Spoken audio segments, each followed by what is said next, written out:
حضرت عمر فاروق رضی اللہ تعالیٰ عنہ کا زمانہ ہے تو کیس آیا، ایک شخص نے 4 ایکڑ زمین بیچی، دوسرے نے خریدی۔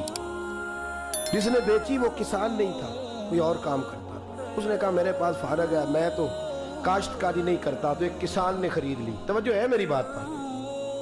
وہ کسان ہل چلا رہا تھا، پہلے دن ہل چلایا تو اس کھیت کے اندر سے خزانہ نکل آیا۔ کھیت سے خزانہ کس کا ہے یہ؟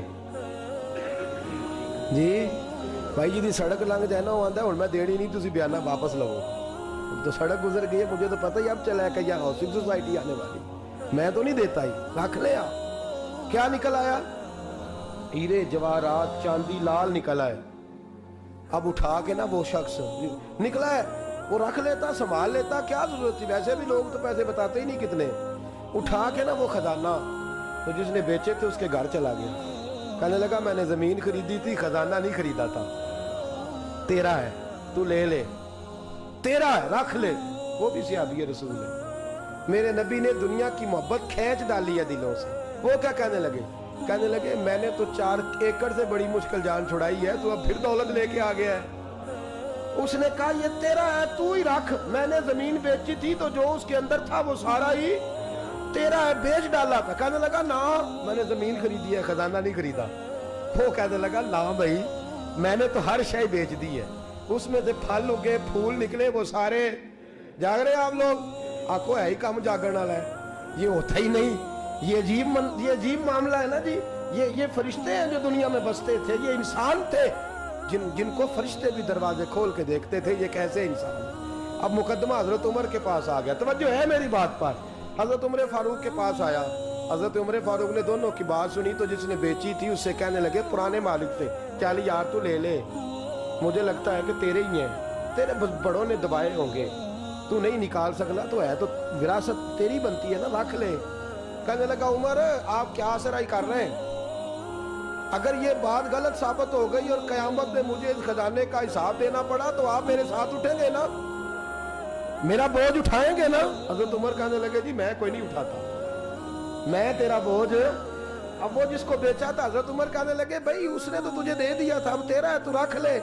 کہنے لگا عمر آپ قیاس کر رہے ہیں، آپ قیاس کر رہے ہیں، اگر قیامت والے دن میں پھنس گیا تو میں آپ کا نام لے لوں اللہ کی بارگاہ میں؟ حضرت فاروق اعظم نے نا سر پکڑ لیا، فرمایا میں فیصلہ ہی نہیں کرتا، تم حضرت ابی بن کعب کے پاس جاؤ رضی اللہ ہو۔ حضرت ابی بن کعب کے پاس آئے اور آ کے ان دونوں نے کہا حضرت جی ہمارا ایک کیس الجھ گیا ہے۔ فرمایا وہ کیا؟ وہ صحابہ تھے جن کی ہر صبح صبح عید ہوتی تھی، خدا کا قرب حاصل تھا، نبی کی دید ہوتی تھی۔ حضرت ہمارا کیس الجھ گیا، حضرت عمر سے فیصلہ نہیں ہوا، آپ مہربانی فرمانے لگے وہ کون سا کیس ہے جو عمر فاروق سے فیصلہ نہیں ہوا؟ وہ کون سا کیس ہے؟ کہ حضرت جی یہ معاملہ ہے، توجہ ہے میری بات پر، یہ والا معاملہ ہے کہ اس نے بیچی ہے جگہ، میں نے خریدی ہے، اب خزانہ نکل آیا، میں کہتا ہوں تیرا ہے، یہ کہتا ہے نہیں تیرا، میرا میری نہیں۔ جی یہ کون سا دور ہے؟ بولے نا وہ کون سا دور تھا؟ خیر الناس من ینفع الناس، لوگوں میں بہتر وہ جو لوگوں کے لیے نفع بخش۔ یہ کہتا ہے خزانہ تیرا ہے، میں کہتا ہوں نہیں، تو کون سا دور ہو گیا؟ تیرا تیری کا۔ حضرت سیدنا ابی بن کعب رضی اللہ تعالیٰ عنہ نے سر جھکا لیا، کہنے لگے میں فیصلہ کیا کروں، میں بہت بڑا قاضی ہوں پر یہاں میں بھی الجھ گیا ہوں، اب فیصلہ سنو، خوبصورت فیصلہ۔ حضرت ابی بن کعب اس سے پوچھتے ہیں بیچنے والے سے تیرے بچے کتنے؟ کہنے لگا جوان بیٹا ہے۔ خریدنے والے سے کہتے ہیں تیرے کتنے بچے ہیں؟ اس نے کہا جوان بیٹی ہے۔ کہنے لگا میں ان دونوں کا نکاح کر کے سارا سامان انہیں جہیز میں دے دیتا ہوں، ان کا نکاح کر کے سارا کچھ انہیں جہیز میں دے دیتا ہوں، تیرے گھر بھی آ جائے گا، تیرے گھر بھی۔ یہ فیصلہ سیدنا ابی بن کعب رضی اللہ تعالیٰ عنہ نے دیا۔ لوگ رو رہے تھے، کہہ رہے تھے کیا بات ہے اس فیصلے کی، کیا بات؟ ایک نوجوان تھا مینا کے بازار میں، دوڑا جا رہا ہے، ایک بابا جی اس کو ملے بزرگ، تو ان بزرگوں کے اس نے، توجہ ہے میری بات پر آپ، ان بزرگوں کی تھیلی اس نے اشرفیوں والی چھین لی، چھین کے دوڑ گیا، کافی آگے چلا گیا تو گر گیا، جب گرا تو نظر آنا بند ہو گیا، لگاؤ اللہ کے ولی کی بے ادبی ہوئی، اس لیے نظر آنا بند ہو گیا، بے ادبی ہو گئی، بڑا پریشان ہوا، سخت آزمائش کا شکار، کیا کروں کدھر جاؤں؟ جب بڑی سخت تکلیف کے اندر وہ گرفتار ہوا تو لوگوں سے کہنے لگا مہربانی کرو مجھے بابا جی سے معافی لے دو. گرا جو ان کی نگاہ سے وہ سنبھل نہیں سکتا. اللہ والوں کی بے ادبی اللہ کو بڑی ناپسند ہے. اللہ والوں کی بے ادبی اللہ کو بڑی ناپسند ہے. اس سے ضرور بچیں. اللہ تعالی ہمیں بچنے کی توفیق عطا فرمائے. پکڑ کے بابا جی کے پاس لائے. بابا جی معاف کر دیں, آپ کی وجہ سے آنکھیں چلیں گی. بابا جی کہنے لگے نہیں میں نے تو بد دعا دی نہیں. تو وہ کیسے؟ کہنے لگے میرے ساتھ جب کوئی مسلمان زیادتی کرتا ہے تو میں فوراً ہی معاف کر دیتا. کہا جی میرے لیے دعا کر دیں. دعا کی, بابا جی کی آنکھیں ٹھیک. بابا جی نے دعا کی, نوجوان کی آنکھیں صحیح ہو گئی. لوگ چلے گئے تو وہ نوجوان قریب بیٹھ گیا. کہنے لگا بزرگو آپ نے جو کہا میں نے مان لیا, پر ایک بات میری سمجھ میں نہیں آئی. کہا وہ کیا؟ کہا آپ کہتے ہیں میرے ساتھ کوئی مسلمان بھی زیادتی کرتا میں فوراً معاف کر دیتا ہوں. فوراً تو معافی دی جاتی نہیں, دی جا سکتی نہیں. تھوڑی دیر تو بندے کے دل کو تکلیف رہتی ہے. آپ نے جو نہیں نا, بعض لوگ باریکی میں جاتے ہیں نا بہت سارے. کہا جناب بندے کے دل میں تھوڑی دیر تو تکلیف, کوئی لڑائی ہو جائے تو کہتے ہیں ابھی نہیں میں نے جانا, ذرا بات ٹھنڈی ہو جائے گی تو پھر, ابھی تو بڑی چوٹیں لگی ہیں, بڑا مسئلہ بنا ہے. یہ شعوری طور پہ لوگ ایسا کرتے ہیں. کہا فوراً کیسے آپ نے معاف کر دیا؟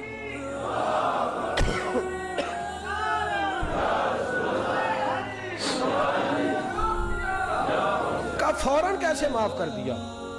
تو بابا جی کہنے لگے مجھے اپنے نبی سے پیار ہی بڑھا ہے صلی اللہ علیہ. ہم عشق کے بندے ہیں, کیوں بات بڑھائی ہے, محبت بڑی ہے رسول رحمت سے, پر میں کیا بات ہے. بابا جی کہنے لگے میں نے حضور کی ایک حدیث پڑھ لی ہے, اب جو مسلمان بھی زیادتی کرتا ہے میں فوراً معاف کر دیتا ہوں. کہا وہ کیا حدیث؟ سنیں میرے دوستوں, اور بزرگوں کی سوچ دیکھیں کہاں تک جاتی ہے. اور بزرگ کہنے لگے اللہ کے رسول صلی اللہ علیہ وسلم نے فرمایا ہے کہ جب تک میرے سارے امتی جنت میں نہیں جائیں گے میں بھی نہیں جاؤں گا. جب تک سارے نہیں جائیں گے میں بھی. تو بابا جی کہنے لگے دیکھنا تیرا میرا جھگڑا ہے, اگر یہ جھگڑا حضور کے پاس جائے گا, اللہ کی بارگاہ میں جائے گا, پھر اس کا فیصلہ ہوگا, پھر یہ مقدمہ لڑے گا, پھر یہ کیس چلے گا, جب فیصلہ ہوگا تب تک میرے رسول پاک جنت میں نہیں جائیں گے, بیٹھے رہیں گے. تو میں اپنے نبی کو تکلیف تو نہیں نہ دے سکتا, میں اپنے رسول کو بٹھائے رکھنے کی آزمائش تو نہیں نہ دے سکتا. لہذا جو مسلمان بھی زیادتی کرتے میں فوراً ہی معاف کر دیتا ہوں تاکہ میرے محبوب کو کوئی تکلیف. میں تیرے اور اپنے بارے میں سوچ نہیں رکھتا, میری سوچ تو ہر وقت ذات رسالت پہ لگی رہتی ہے. میرا ذہن تو ہر وقت میرے محبوب کی طرف لگا رہتا ہے, ہر وقت میں حضور کے بارے میں ہی سوچتا رہتا ہوں. ملی سوچ اپنائیں, قومی سوچ اپنائیں, زندگی میں وہ والے کام کریں جس سے قوم کو نفع حاصل ہو, ملت کا جس میں فائدہ ہو. کچھ ایسا کر جائیں زندگی میں جس سے لوگ نفع اٹھاتے رہیں. محمود غزنوی گزر رہا تھا, ایک بابا جی بڑھاپے میں ہاتھ کانپ رہے ہیں تو ایک پودا لگا رہے تھے. تو محمود غزنوی کو بڑا پسند آیا, کہا بابے کو میرے پاس تو بلاؤ. بلایا تو کہا بابا تیری عمر اب ہاتھ کانپتے ہیں, سر کانپتا ہے, راشا تاری ہے, تو نہ پھل کھا سکے گا نہ چھاؤں میں بیٹھ سکے گا. تو بابا جی آپ یہ کیوں کر رہے ہیں؟ بابا جی کہنے لگے چلو میں نہیں پھل کھاؤں گا, میرے پوتے تو کھائیں گے نا.